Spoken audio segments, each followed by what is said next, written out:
Lah, kenaan dengan parti tuan-tuan. Saya bebas tuan-tuan. So bila saya bebas, saya pun boleh bercakap secara bebas lah. Okey. Kalau saya ada parti kan susah banyak kegangan pula. So saya kena cerita sikit lah. So saya dengar tadi pagi Timbalan Presiden Bersatu kena pecat Datuk Hamzah. So Datuk Hamzah, nombor satu, sebelum saya ulas berkenaan dengan itu, saya nak cakap sikit lah. Saya rasa tak sepatutnya pihak-pihak dalam Bersatu pecat dia. Saya tak tahu apa pendapat tuan-tuan. Tuan-tuan rasa patut ke dia kena pecat? Tak patut. Saya rasa tak patut lah. Saya rasa ia dilakukan secara tergesa-gesa.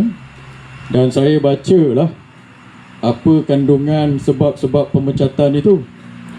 Dan saya pun boleh relate benda ini sebab saya pun pernah kena pecat dulu tuan-tuan. So saya boleh cerita sikit lah.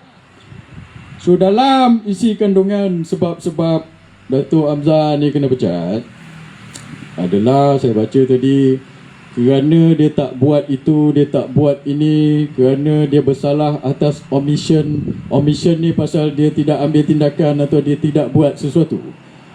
Seolah-olah macam orang-orang dia atau orang yang dia kenal atau penyokong dia buat something, dia bersalah. Saya tak setuju lah pasal hal inilah.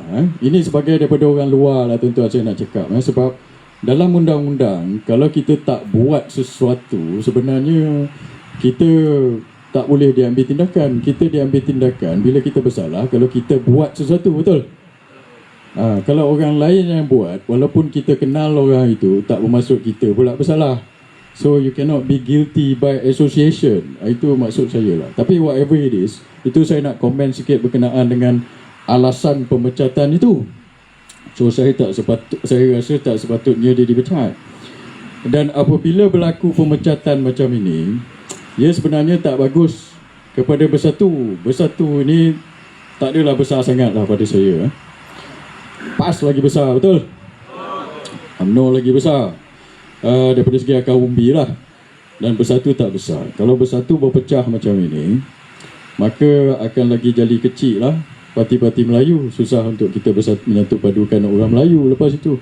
Sebab itu bila berlaku pemecatan macam ini, dia akan pecah lagi parti Melayu tuan-tuan.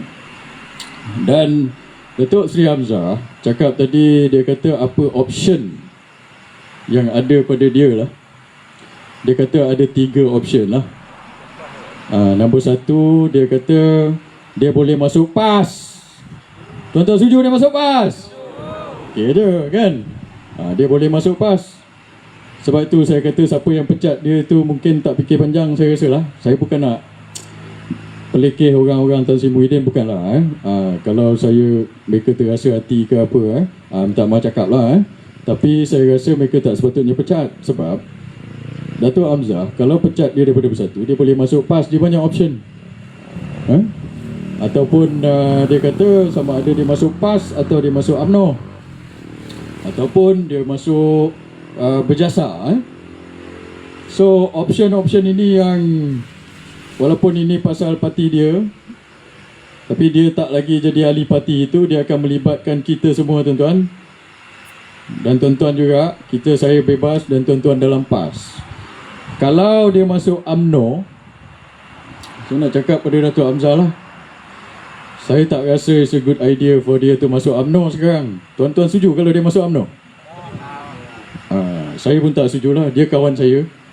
Saya rasa kalau dia masuk UMNO tak berapa bagus. Sebab kalau dia masuk UMNO, kalau UMNO original tak apa. Ini sekarang UMNO bukan UMNO original, sekarang ni AMDAP, betul tuan-tuan?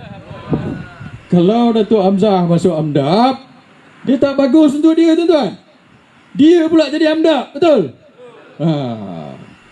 So daripada Timbalan Presiden masuk AMDAP, dia kena start balik daripada bawah, kena deal dengan orang-orang AMDAP ini.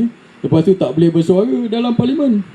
Sebab bila dah masuk AMDAP, AMDAP ni tak boleh bersuara. Dengar abang besar berdehem sikit, terus terus gugut tuan-tuan. Tak boleh. So tak payahlah masuk AMDAP.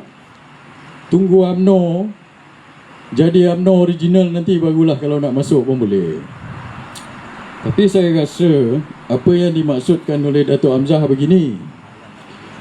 Dia mungkin pertimbang untuk masuk UMNO kalau UMNO bekerjasama dengan tuan-tuan. Sebab itu saya sebut pasal benda ni. Sebab ada ura-ura kata UMNO nak bekerjasama dengan PAS. Saya rasa possible benda tu jadi sebelum pilihan raya, tuan-tuan. Sebab UMNO sekarang dia tak boleh keluar. Kalau dia keluar nanti kan macam-macam jadi, orang tu kena tangkap, orang ni kena tangkap. Betul tak, tuan-tuan? Dia takut. So mungkin barangkali nak dekat-dekat pilihan raya esok, mungkin sebulan 2 bulan sebelum pilihan raya, UMNO nak pergi dengan PAS. Macam itu. So mungkin barangkali Datuk Hamzah nak usahakan penyatuan PAS dengan UMNO itu, dia masuk UMNO dulu. Tetapi ada beberapa komplikasi lah yang saya nampak. Saya bukan penganalisa politik, tuan-tuan. Kita ni semua bukan penganalisa, kita pemain politik lah. Sepak terjang, kena pecat, kena gantung, semua kita pernah, betul? So kita nak cakap benda ni lah kepada Datuk Hamzah. Kalau awak nak begitu fikirkan, perjalanan tu a bit complicated. Sebab sekarang ni UMNO dikemudi oleh Datuk Zahid. Datuk Zahid ada masalah sikit kalau nak keluar daripada kerajaan perpaduan ni, saya rasa. Tuan-tuan setuju tak? So dia ada satu kekangan. Walaupun itu hari dia dapat NFA, tetapi NFA itu tidak menjamin kes itu tidak dibuka semula. Betul tak? So sekarang NFA dibagi oleh pihak eksekutif, bukan oleh mahkamah, tuan-tuan. Pihak eksekutif, Peguam Negara. Peguam Negara ni report kepada siapa? Perdana Menteri. Betul tak?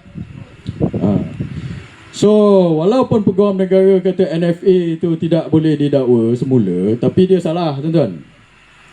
Sebab banyak lagi lawyer-lawyer terkemuka, terkenal, ramai daripada dia cakap no further action tu tidak bermaksud kes itu tidak boleh dibuka semula. Yang tidak boleh dibuka semula adalah kalau dia dapat discharge amounting to acquittal, ataupun mahkamah yang cakap tak boleh didakwa semula. Tapi Datuk Zahid dapat ke tak itu? Tak dapat. Sebab itu dia minta itu lagi, dia tak dapat.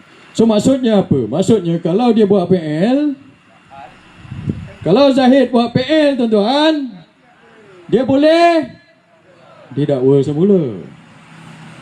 So Datuk Hamzah, kalau nak bekerjasama dengan UMNO, dengan Datuk Zahid, Anwar ni pun bukan kecil anak, betul, tuan-tuan?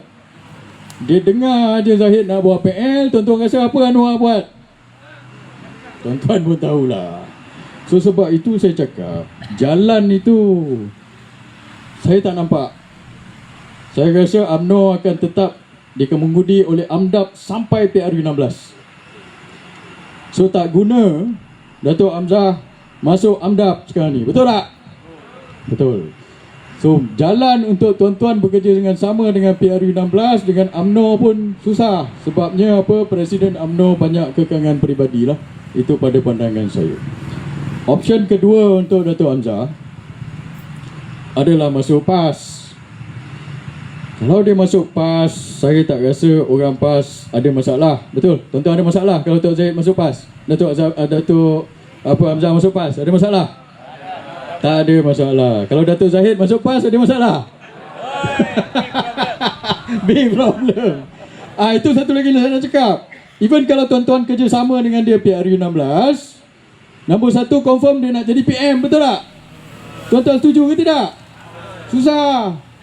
Kita pula bawa getah dia, betul? Elok-elok orang Melayu nak undi, tuan-tuan, rakyat nak undi tuan-tuan, tengok muka dia nak jadi PM, terus cancel. So tak boleh, berat, tuan-tuan. Ini saya cakap. Itu satu. So sebab itu, kalau Datuk Hamzah masuk PAS, okey, dia boleh masuk PAS, mungkin boleh bertanding balik di Larut, mungkin dia boleh menang. Tapi dia tak boleh jadi presiden PAS lah, betul? Tak boleh jadi sebab PAS dah ada presiden. So sebab itu saya fikirkan, saya tengok lah. Saya tengok mungkin option ketiga untuk dia ambil alih Parti Berjasa itu satu option yang mungkin realistik. Dia masuk Berjasa atau dia tubuh parti baru. Nak tubuh parti baru takut SSF ataupun ROC melambat-lambatkan. So masuk Berjasa, take over Berjasa. Mungkin boleh jadi presiden Berjasa, betul, tuan-tuan? Dan stay dalam Perikatan Nasional. Bila stay dalam Perikatan Nasional, dalam Eh